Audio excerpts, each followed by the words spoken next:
Hey YouTube, it's Dimitri, and today we're going to talk about stationarity. So this is a conference presentation I gave at the second annual Quant Financial Engineering Conference put on by Lehigh University. I was one of the speakers. If you didn't make the presentation, this is going to be the general presentation. This presentation is not meant to be a super industry rigorous, high intensity, mathematical driven solution. This is just going to give you a general kind of broad understanding of stationarity, some of the pieces and points of why it's important, and then looking at it from a business perspective. So yes, actually using this in traditional financial methods, but again, using this as a quant finance perspective, right? Why is this important to do it more rigorously, and why does stationarity matter? So just diving in here, right? What is stationarity? It's a simple definition. Is going to be what everyone always gives me in the interview, right? It says, oh, it's just the mean and the variance are constant across time. Well, that's kind of true, but not really. That's weak stationarity. So we say it's weakly stationary process if those two first moments hold. This is also called, so the variance is also called autocovariance. So a lot of confusing terms in time series and stochastic processes. So autocovariance and variance are going to be the same thing here. But realistically, a truly stationary process, what we'd call a strong stationary process, is going to be where all of the moments of the function or the distribution here are going to be unchanged across time. So this is really like a strict kind of condition. It's not common to be able to make it happen. So a lot of times, right, in the industry, we just fall back on weak stationarity. But I think it's important to start off with understanding what is a stochastic processes. So stochastic processes are going to be data series that are generated from some sort of distribution, and that sampling occurs across time. So in this chart here, let's just say there's prices on the y-axis, some stock, and then time we'll say is in, trading days, for example. So 252 here would give you 1 year. And you can see here across time, right, I'm trying to illustrate it's coming from, say, some sort of normal distribution here, right? The mean is going to be 0. The variance might not be 1, so it might not be standard normal, but it has some sort of variance. And every single time period, basically, we have the same distribution, so it's stable. And we just keep randomly sampling from that distribution. And across time, this is basically what we end up getting. And you'll notice, too, that it actually ends up kind of trending upwards. A lot of times you have serial correlation. So you can think of the growth rates of these stock prices here. They could be, 0 mean. So you could think about the price or the growth rate here bouncing around the 0 time. And then if you were to essentially add those growth rates to the actual stock price, you'd get some sort of path like this one. But the main takeaway here is that stochastic processes are drawn from some distribution. So it doesn't need to be normal, but it has to be drawn from some distribution. But again, it's a random process that's determined by the distribution itself. And to talk about stationarity and trying to understand this here. So here's a normal distribution, right? So the weak definition of stationarity here, the mean is 8, the variance is 5. If you look at this distribution, right, this is a log distribution. Again, the mean is 8, the variance is 5. We look at a third distribution here, which is a bimodal distribution. And again, the mean is 8 and the variance is 5. The point I'm trying to make with these three distributions here is that they're three very significantly different distributions. And when you go to do weak stationarity testing, right, you're going to get the exact same answer on these. They're all going to have the same mean and the same variance. But you have to be extremely careful and think about these at a deeper level. So try to understand that, okay, it has a mean and a variance that's constant. Don't just assume it's normal, right? There's going to be all these different things that can happen. It'll impact your data. And again, if you look, for example, the third moment and the fourth moment, which is going to be skewness and kurtosis here, you can see the skewness here for the bimodal is almost 0, but it has a kurtosis of 1.72. And if we go back here, you can see for log normal or log distribution, more specifically, the skewness is going to be 0.86. So we definitely have skewness here. And the kurtosis is going to be 4.36, almost 4.37. And then back to the normal here, right? The kurtosis we would expect to be 3, basically is. And the skewness is essentially 0, which we also expect. So stationarity is a very complex topic. Mean and variance is one way to look at it. And I'll show you it has business meaning as well. But again, be very, very careful. There's more complexity behind this than you would just kind of assume. So throwing things into models, just testing weak stationarity is a good start. But you do need to look at this a little deeper if you have the ability and the time to do so. So just to show you somewhat of the complexities of stationarity, the Mandelbrot set is my favorite problem for stationarity because it's so crystal clear on how it works and how what you think you see is very different from what you actually get here. So the bottom left chart is the full Mandelbrot set. If you don't know the Mandelbrot set, you take some value and you put it in and then you iterate it across time and you end up with some constant. So for example, let's just say we start at 0 for z, so you have 0 squared is 0, and let's say that we have the constant is always going to be plus 1. So it'd be 0 plus 1, it's going to be 1, then 1 would get plugged back into z. So you'd have 1 squared plus 1 is 2, and then that'd get plugged back in, and 2 squared is going to be 4 plus 1, which is going to be 5. And then you can see if you keep going out, right, it's going to actually explode. The number series is going to explode as it gets larger and larger and larger. This Mandelbrot set, again, always starts at 0, but the constant, the addition piece that you add on, we're going to adjust and change to see how it behaves for this Mandelbrot set. So in this bottom left picture, though, everything in black is actually going to be stationary. So we can actually plot this out, right? You can see, okay, if we're in the black zone, we can guarantee it's stationary. If you're in the blue, so the dark blues, the light blues, right, we can guarantee it's non-stationary. It's going to explode in some way, shape, or form. We don't really know. It's not always going to be like a log normal explosion, right? The parameters could be different, it could be unexpected. We don't really know how fast it's going to accelerate, for example. But the interesting part of this problem and why this hits finance is a lot of times we're actually operating in that bottom left picture kind of where the yellow is, right? It's not black, it's not blue, it's somewhere in the middle, and a lot of times this data might remain stationary for some period of time. So let's say it remains stationary for a year. If you're like day trading off this, or you're trading on weeks or months, it's not a big deal. It'll essentially behave like it's stationary and it's close enough that we're not gonna have to worry about it too much. But if you're gonna be trading on longer term kind of platform here, so let's say you're doing long-term investing and you make some decision and you don't want to make any other adjustments, buys or sells to readjust your portfolio. Again, looking out 2, 3, 4 years, you're going to get vastly different results than what you actually modeled. So your model is going to explode in some way, shape, or form. It might not explode like you think. It might slowly deteriorate. And if you're not paying attention, you'll all of a sudden realize you've lost a bunch of money because you weren't kind of checking your stationarity and the model's stability here. But the middle picture is yellow and the far right one's a green one here. These are just showing as you zoom in further and further and further. So for stochastic processes, right, that's one of the properties of it. The further you zoom in, we keep going further and further and further, but there's never a point of stopping. So you think about stock price data, right? You can take yearly data, you can take monthly data or quarterly data, monthly data, weekly data, daily data, minutely data, seconds, nanoseconds. Like you can keep going down further and further and further. And this is kind of that same concept. As you see a portion of that, the far left chart and it's blue, and you zoom into like the yellow spot, we'll end up getting this yellow piece here where it's like those little black dots, those specks that we see that look like a small version, such a fractal of the Mandelbrot set. Those will be stationary, but everything around it won't be. And as you keep zooming and zooming, you get crazy things like on the right where it's not blue or black. And so what does green mean? What does red mean? What does turquoise mean? Again, it's a varying degree here of an actual stationary process. Is it going to withhold? How is it going to stand up to the markets? For example, in a financial application, we don't fully understand this or know this, and we need to do a lot more rigorous mathematics and testing, as well as adding a lot of theory here to figure out what's going on. And this is just to give you an example here of a stock price. So this is a stock price I just generated from random. We plot it out. As you can see here, right, I hope all of you guys can guess where this is going to go, right? It's pretty predictable. As you can see, it's exactly where you thought it was going to be. The green data, though, is actually a stationary process. If you test it, for example, using an augmented Dickey-Fuller test, you'll see it's stationary. Again, it bounces around. There is some serial correlation, meaning there's some seasonality with this as well. We continue to see this in the black prediction data here. It works really well. So that's a great process here. But if you look at this data here now, can you predict the rest of this series? I don't know about you guys, but I wouldn't really know what to guess, right? A stock trader would say, okay, we're going to see some pullback and, it's going to drop down here and then it's going to kind of level back out. It's going to be fairly flat, but we're going to see a little bit of a shift in that pullback and they're going to add a bunch of nonsensical jargon here, which is fine. But this series, I can tell you, is non-stationary, right? It's not predictable.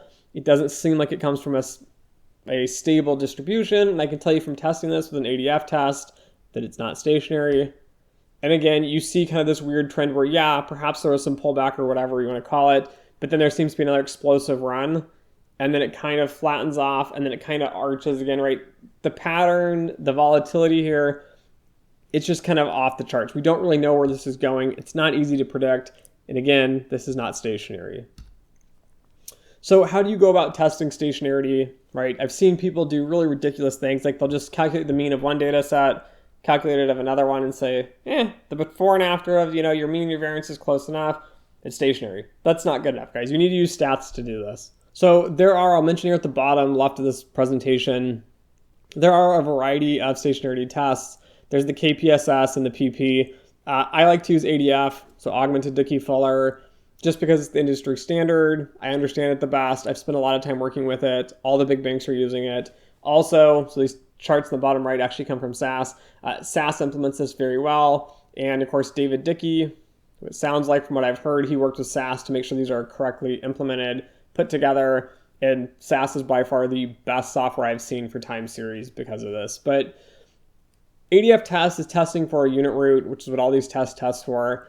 An AR process that has a correlation that is going to be greater than or equal to 1 or less than or equal to -1 will explode. So this is conceptually to think about this, right? If you have y of t, which is today, and you're going to do some simple regression here, which is going to be, y of t from yesterday, and you're going to times that times some coefficient, right? This is the relationship we're looking at. Is yesterday's price highly correlated with today? Or is it more than that, right? Is it 100% correlated? Or is it greater than that? Or on the flip side, right, -1 or greater than -1, you're going to have some explosive series. It's going to go off into a direction we don't fully understand. Again, coming back to this as a finance perspective, this makes no sense, right? You wouldn't expect that a stock price would double one day and then quadruple, and then it would keep exploding and it would always be going off, right? This doesn't make any sense theoretically as well in finance. We would expect here that the rho would be less than 1, so we'd see some sort of decay. Whether it's a positive decay, a negative decay, some oscillations, right? We don't really know, but again, that should be in there. The Dickey-Fuller test, so this is just an example of this. It's going to be y of t minus y of t minus 1, so you're testing that difference, which is going to be equal to this regression where you have rho minus 1.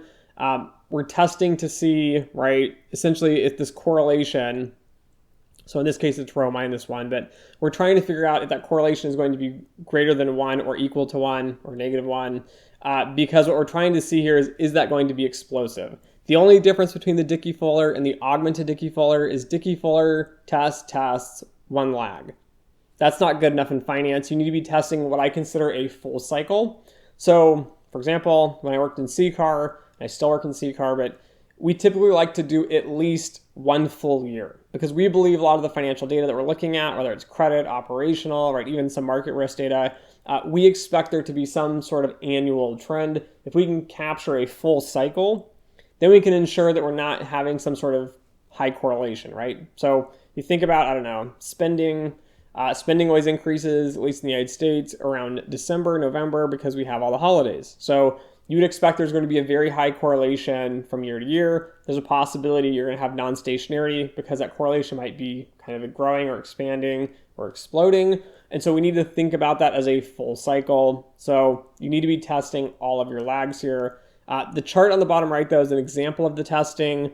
Again, you're going to have lag 0, 1, 2, 3, 4. This would be an example of using quarterly data. A Dickey-Fuller distribution is also required for this test, the t-test here, because central limit theorem no longer applies. So if it is non-stationary data, stationarity is essentially the concept of central limit theorem for time series. So if central limit theorem does not hold, meaning your beta coefficient is going to be changing across time, there's no way to fix that or measure that or to pin it down, and you can't test it accurately. So Dickey and Fuller, right, for the Dickey-Fuller test actually have their own unique distribution that is used in the Dickey-Fuller test. This is why you need to use the augmented Dickey-Fuller test or one of these other two tests to do that. I will note here again, most people don't read these tests correctly. On this bottom right table here, you're going to see a row column. If that value is going to be less than or equal to 1, you're going to use the p-values for row. So you can see here with the 0 mean, 0, 1, 2, 3, those are all p-values less than 0.05. So we say, okay, it's stationary. But you see the fourth row value in that single mean is going to be 404. Well, it's greater than 1. So what do? Well, you need to use the p-values from the tau test. So you go across, you see tau test is going to be less than 0.05, which it is. And of course, this process is going to be stationary at 0 mean. So that's just something to look at here. This is kind of how to read the test, trying to understand what it's doing here. I have a video, which maybe I'll put in the description below, or maybe I'll link it above somewhere, on exactly how to do the math behind the augmented Dickey-Fuller test, as well as the Dickey-Fuller test, and kind of the logic that goes into that. So how do we cope with stationarity, right? That's the big question we're trying to get to here. There are many types of non-stationarity that we don't understand outside of that unit root. So again, we saw that Mandelbrot set, trying to understand the explosive properties. And there's a lot of different pieces that go into stationarity and defining it. It's very theoretical construct here. There are many, many types of stationarity that we don't fully understand. That might not necessarily be just a unit root, but that's typically what we test for here. To solve this problem, we can try to transform our data in a way that will make it stationary. Differencing is the most common way to do this. I'm not going to get too much into this, but taking a log of your data as well is another common approach. Again, we're all taught this if you take a general finance class, right? Take the log of the data, right? Get the returns here, and then we'll use that to do, for example, I don't know, our portfolio optimization, or whatever else we're kind of analyzing here. The reason they always tell you to do this is because of stationarity, but a lot of times in the finance programs, they don't explain that. So that's a whole other concept. You can also try fractional differencing. I'm not a huge fan of it for a variety of reasons. I have not seen vast improvements from using fractional differencing. Fractional differencing also lacks business intuition and insight. So going back to normal stationarity, when you take y of t minus y of t minus 1, so something like this here, when you take that difference, you shouldn't actually have the alpha on the right-hand side when building a stochastic model here, like in a Remax or Ceremax or different types of models. But basically what you can do, so from a conceptual standpoint here, is that y of t minus 1, you can just use simple algebra and just move it back to the right. So if your y of t minus y of t minus 1 is stationary, so that difference is stationary, you can think about this and just say, okay, I built some model on this differencing, right? Why does this make sense? You can actually move just algebraically your minus y of t minus 1 from the left to the right, and that actually should be your dynamic intercept term. So you should not have an alpha on the right-hand side. Your differenced piece, so when you have a differenced model here, that y of t minus 1 is actually going to get moved over, and you can think about that as a dynamic intercept term. So I don't believe in memory loss, which I'll create another entire video on to explain that. Nonsensical stuff that gets put out there from the trading community. But again, difference models, yes, there's theoretically some information that's lost. When you use dynamic intercepts and you move things around the equation, it's not as bad as you kind of think it is. I actually wrote a paper on this trying to like mentally challenge myself and wrestle with the idea and figure it out. It's not the best paper, but again, it has helped me out a lot thinking about it's not nearly as bad as a lot of people are out there pushing that differencing somehow kills your data. So why do we care about this technically? Let's talk about this from a technical standpoint. When you estimate statistical models for non-stationary data, your coefficients won't converge. So what I mean by this is, let's say you build a model on a year worth of data and you estimate the beta coefficients. And then all of a sudden, 3 months or 6 months later, you add some more data points and you re-estimate it. Your beta coefficients are always going to be changing. And it's not going to be like this changing, like a tiny bit of a change here and there, and it's kind of oscillating around some common value. It's going to change across time. So they might increase consistently, like, I don't know, increase. So you'd have like a beta coefficient of say like 1, and then 1.2, 1.4, 1.8, 1.10, you know, I don't know, something like that. But it's going to start exploding across time. I've seen beta coefficients do crazy switches. So is working on different teams doing validation, you know, implementation, internal audit side. I've seen models where the beta coefficient will be, I don't know, say 50 one day, and then we rerun some testing later and it's like 370, which makes no sense. And all of a sudden it's like negative 15 the third run. So it'll like move around. Your coefficients will not converge. There's no actual statistical logic that there is a relationship. So that's a big issue.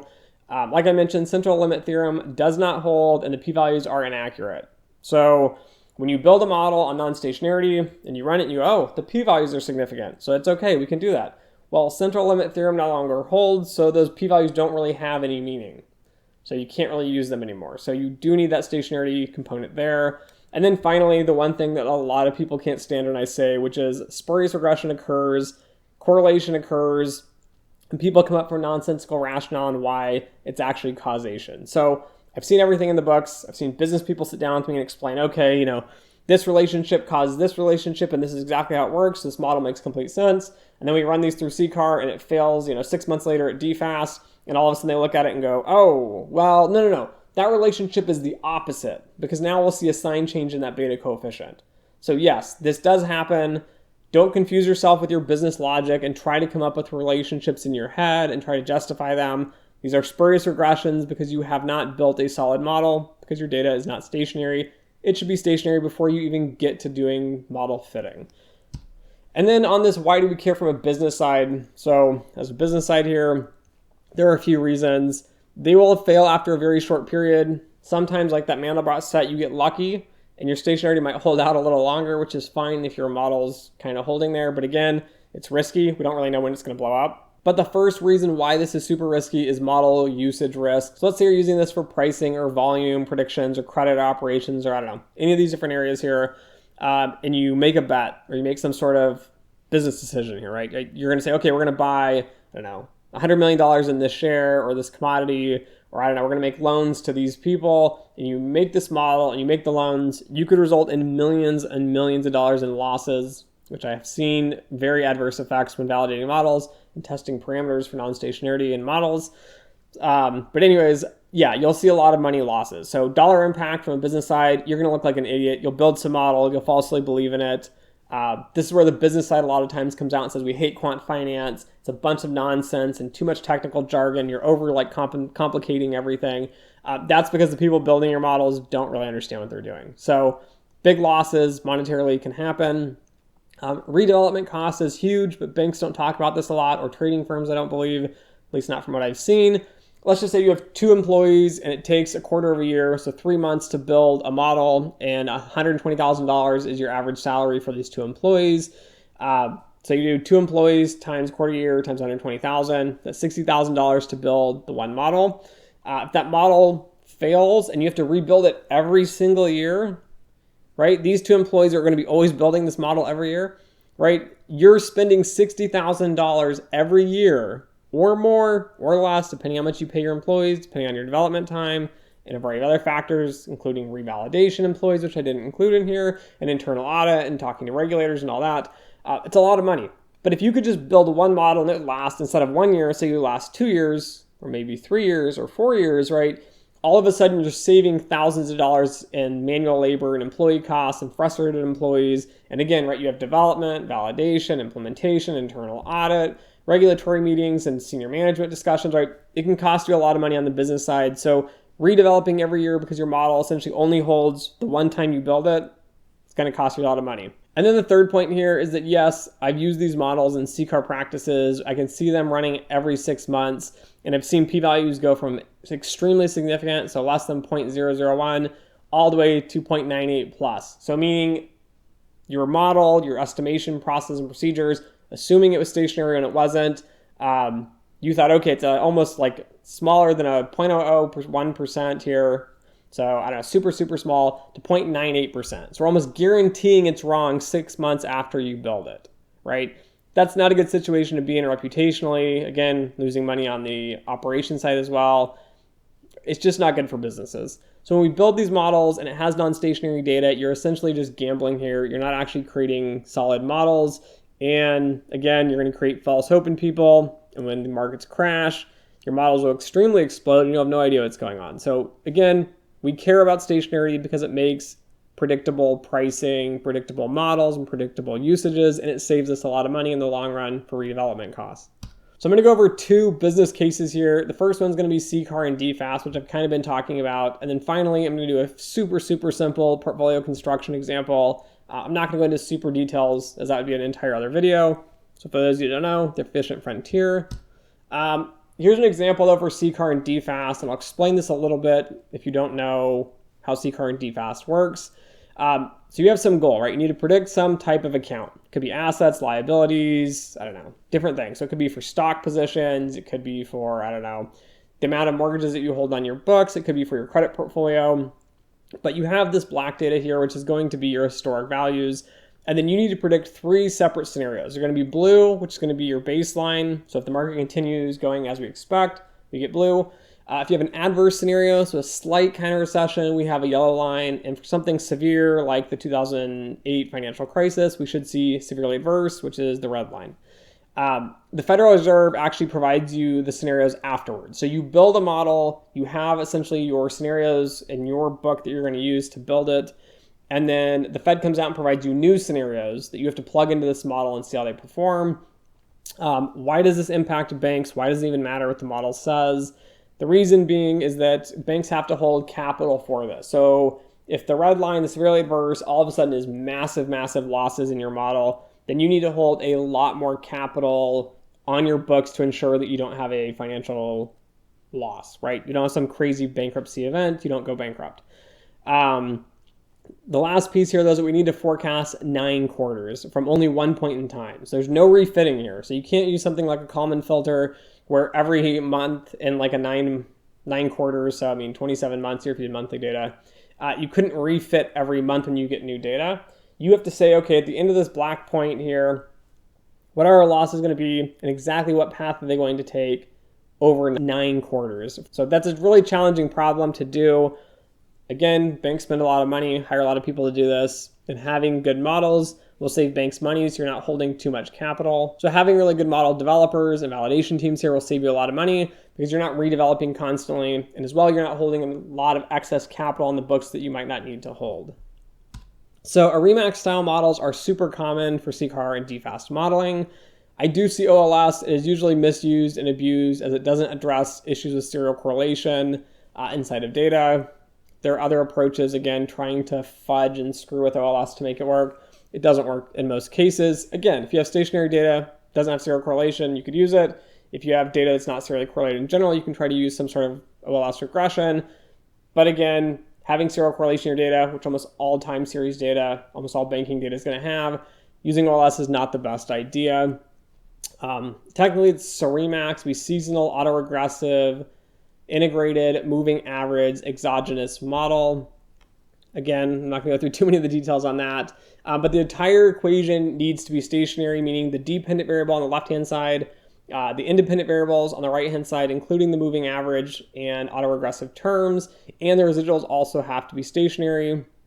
And stationarity issues will manifest themselves in all kinds of other issues. So when I validate time series models and we see them fail, if the data is non-stationary at the beginning and then you build the model, you're going to end up with all kinds of issues. So non-significant variables, false diagnostics of endogenous components. You'll have too many AR and MA terms a lot of times because you're trying to compensate for that. You're unable to obtain white noise in the residual. Model failure usually within 6 months, as I've mentioned a few times. An incorrect model specification, meaning you have a biased model or an unstable model. So a lot of times you'll see one of these issues. So you have non-significant variables, but everything else passes. And then you'll kind of tinker with it and you'll like force the model with different variables. And all of a sudden your normal variables, the exogenous ones, are going to be significant, but now your AR and MA terms aren't significant. Or the entire model is balanced, but your residuals are no longer going to be white noise and balanced. You keep having this issue over and over. And again, you need stationarity to really build solid models. Okay, and so here's an example of the stationary regression using CCAR. Again, the black lines that are going to be behind, like the blue line, for example, those would be your actuals after you built the model. So you build the model, you wouldn't see all that. And then, of course, as you know, 6 months, 9 months, whatever, 3 quarters, 6 quarters, 9 quarters, as it kind of your prediction unfolds. So in this case, this would be 9 quarters. As that unfolds, you would see those actuals kind of filling in behind your actual forecasts here. But this is just an example of a model that is stationary across the board. So you'll see here that we have y of t is equal to y of t minus 1. This is a different series. So again, you can move that to the left-hand side. It would really be y of t minus y of t minus 1 is equal to, and then you'd have your beta 1, again, which is your AR term, which is a lag. You have some coefficient there for an AR1 term. Again, it is significant, which we'll see here in a second. LBR is unemployment. It is difference because it is an I1 process. I just represents integration. So levels of integration is the amount of differencing required to make that series stationary. So again, LBR, unemployment, is non-stationary on its own. It's an I1 process because after we difference it once, it becomes stationary. And then GDP is actually stationary on its own. And then, of course, our residuals, so epsilon here at the end, is also going to be stationary, and it's going to meet the white noise requirements. But just looking at this chart here, a few things to note. A lot of times your forecast can be super jagged, but this one's an overly smooth process, just getting a general gist of what's going on. Again, this will vary on your actual usage and needs for a model. But again, forecasting 9 quarters is a crazy long time for finance and data in general. You see though that we have the base is kind of like the best, severely, or the adverse scenario, which is going to be the yellow ones kind of in the middle, and severely adverse is the worst. Again, they're going to have that same relationship, similar shapes across the scenarios based on how the scenarios were designed and implemented and put together by me in this case on synthetic data, so data I just kind of created. But as I mentioned, right, it's stationary all the way across. I also mentioned that y of t, if you move it across the other side, y of t minus 1 becomes stationary when it's differencing. Nothing too exciting here. This is just kind of me breaking it down and showing you this is what a stationary model would look like. The output for this, though, would be something like this. You'd see estimates. Again, you have to justify these from a business logic, right? Should they be positive or negative? Your p-values should all be significant. And then, of course, the white noise chart underneath of those on the left-hand side show you that it's white noise. So this is a significant series. The residuals are white noise, meaning they are stationary within themselves. There's no serial correlation remaining left in those residuals. And so this is a very stable model.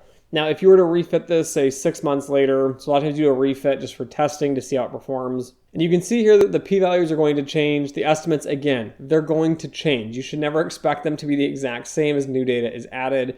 But you can see here that they're relatively close kind of in value here. So we have 0.1657 for the unemployment, 0.1757 in the new refit case. P-values, again, they become slightly less significant. No big deal. You should expect, though, to see your white noise. Again, it might add a little bit more noise here, but it's less than that 0.05 threshold, or in this case, greater than the 0.05 threshold. And so those bars all remain at the bottom. It's, again, white noise. 6 months later, it's still stable. It's still usable. We can keep using it. There's no serious concerns. And then this is an example just kind of a failed model in general. So starting with the equation here, the yt itself is not going to be differenced. It's an I1 process, as we saw before. It's not being differenced, so we're going to end up with a lot of issues here.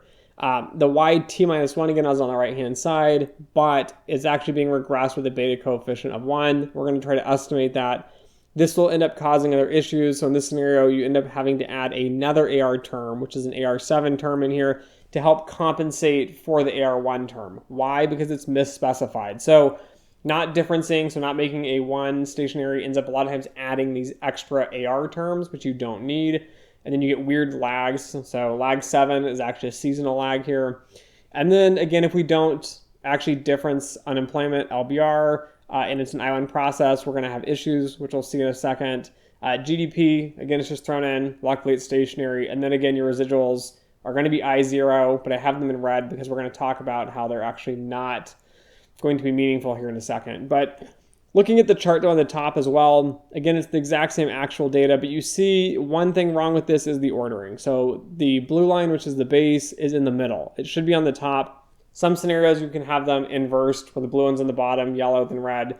If in general you expect the market to go down, in a crisis those actual numbers would go up, you'd see them reverse.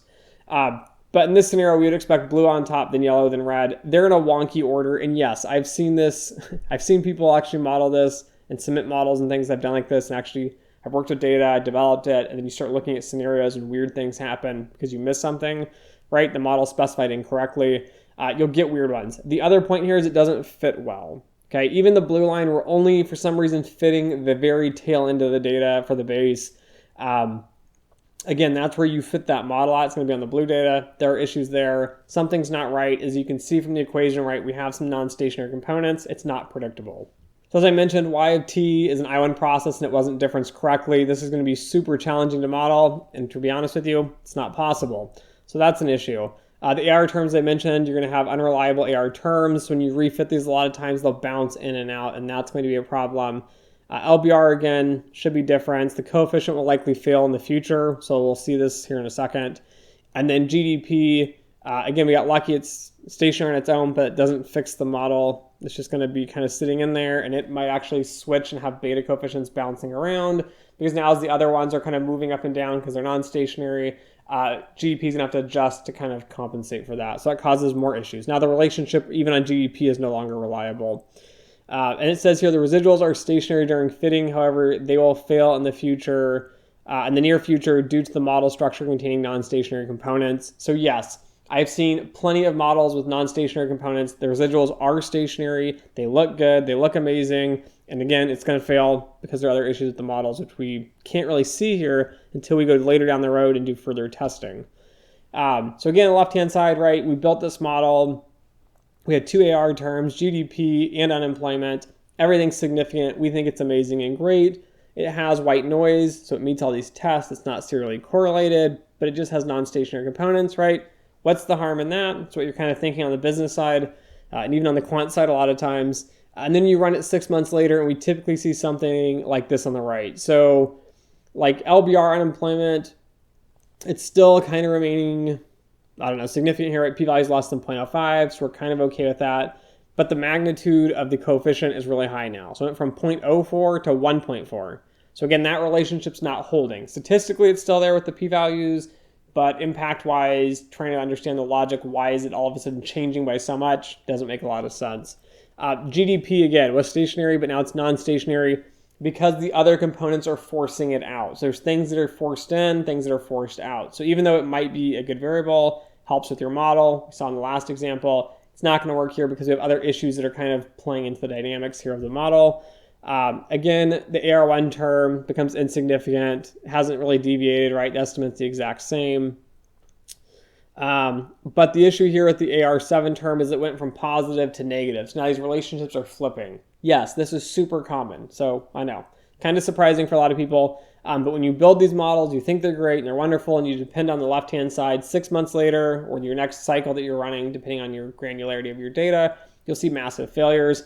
And then again, kind of the final nail in the coffin here is that when you see the white noise charts, a lot of times you'll go from these really perfect charts on the left to just complete chaos and explosion on the right. So this has all kinds of serial correlation issues. It's going to not be stationary as well. It's a nightmare. So this is what happens when models blow up. Again, you can't use this model moving forward because all the relationships make no sense now. Because you misspecified it in the beginning, we had basically like a spurious regression, false hope. We believed in that model development model. And again, you do the refit, we see failure.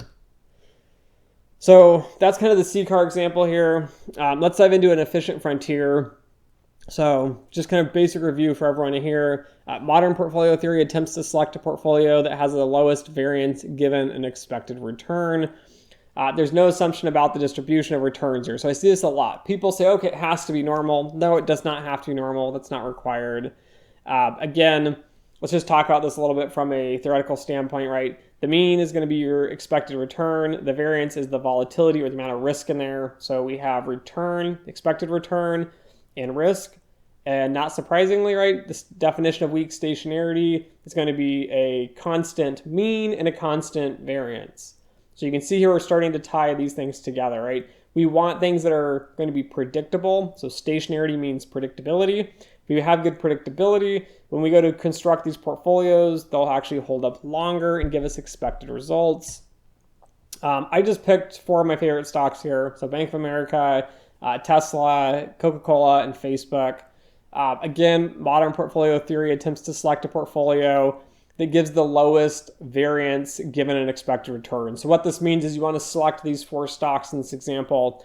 You want to maximize the return, but minimize the variance. So maximize, again, the return here, but minimize the risk, right? That's what we're trying to reduce. The variance and the risk, same thing here. We're trying to make that small, right? You wouldn't want to take something with crazy amount of risk and then go, wow, look, our returns are great. Well, you can get an optimal balance, a better ratio of risk to return, which we'll use the Sharpe ratio here in a second.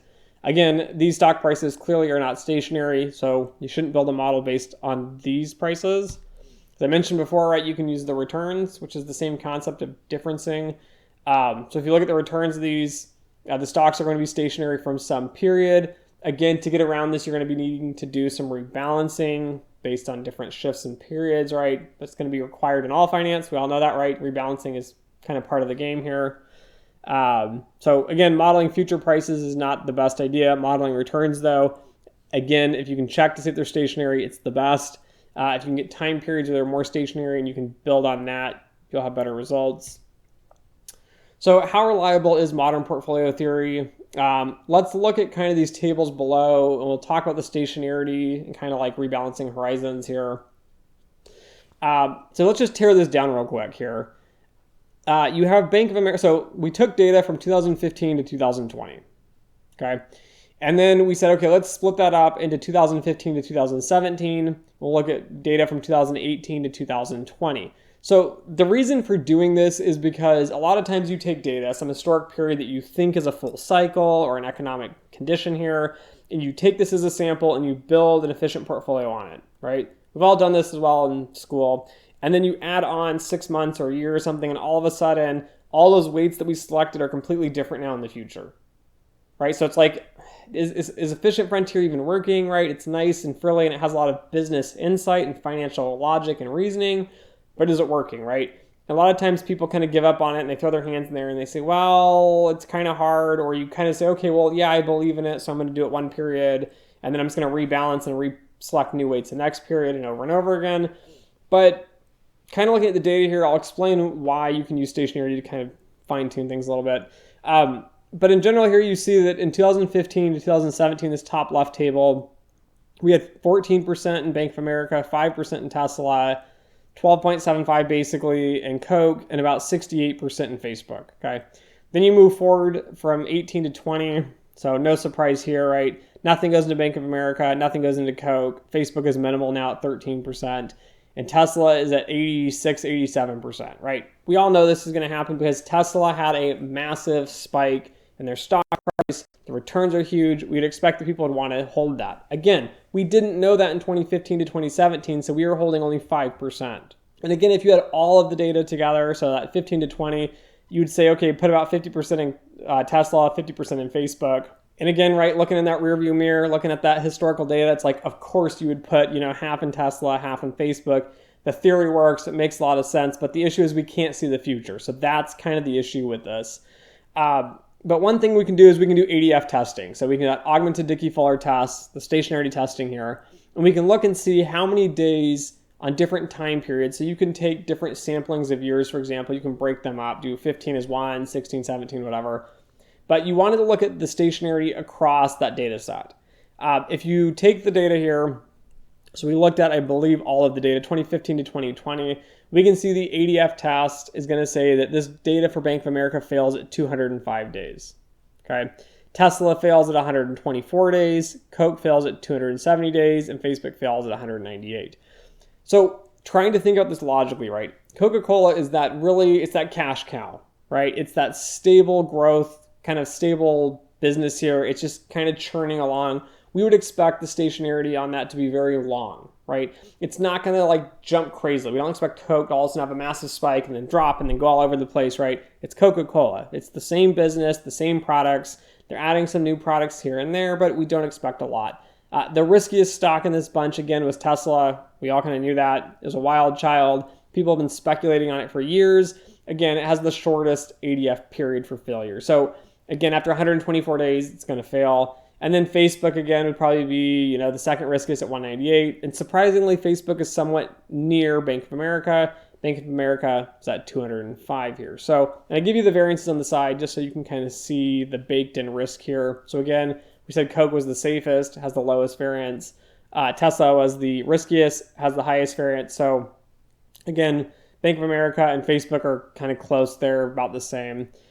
And then just going down here to wrap up kind of the efficient frontier concept here. You can see here the date ranges on this bottom left table. You can see the expected returns, and you can see the standard deviations, and then again, you can see the Sharpe ratio. So that just gives you kind of your full picture for the efficient frontier people that are putting it together. So how would you use this, right? One idea or strategy is, if you get a lot of really stationary processes, they might have high variance, but the variance is constant. So you have high risk that's constant, which means it's predictable. And then you might have a really good expected return. If you picked more stocks that had a blend of, characteristics of mean and variance, so again, safe assets and really risky assets, putting them into a portfolio, but again, having stationary data makes it really easy to use, right? Because whatever you built, we should expect it's not going to deviate too far. In this example, right, we knew Tesla, actually I threw it in for a reason. I knew it's going to blow up. We knew it's going to go crazy high, right? Because I'm looking back now. But when you go to build all these portfolios, you need to think through and think, okay, as 124 days for stationarity, is that a good period, right? This really comes down to how often do you want to rebalance. If stationarity was 124 days and you're going to be trading, I don't know, rechurning and resetting up your portfolio and optimizing, I don't know, say every 60 to 90 days, go for it, right? This is a great kind of position to be in. These are great assets to look at. Now, again, if you're going to be a long-term, someone who's going to hold it for a longer period, so say you're managing a firm, you rebalance once a year, so 365 days, which would be 252 trading days. Again, we wouldn't want to use Bank of America, we wouldn't want to use Tesla, we wouldn't want to use Facebook, because all of these are non-stationary over 252-day lagged period. So one annual cycle, given the data we have.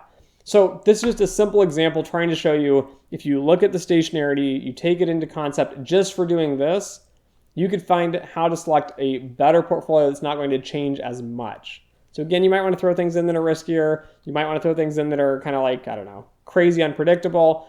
But again, you'll have better expectation on your target if you have stationarity. And then one last piece here, again, if you're going to use modeling, so we used a Remax and Ceremax and all those types of models, and you could use, I don't know, Markov models and chains to model stock prices as well.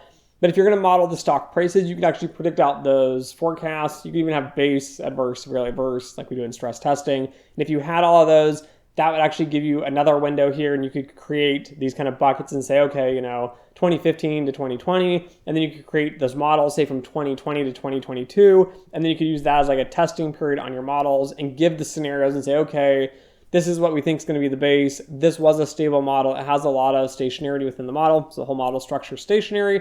It's stable. We should see something around there, right? I can't predict the future, but at least it gives us a lot more, I don't know, rationality, reason to support our beliefs in the model that we're going to use here. And you could forecast those out and you could use that. Again, calculating historic relationships, so betas, and then trading off them is complete nonsense. So again, you need to use statistical theory in here. I have seen people that say, oh, Dimitri, I'm just using historical relationships. Well, if it's not stationary, the relationship's going to change over time. So it's not really good use of kind of the statistical theory, right? You need to bake in that quant finance.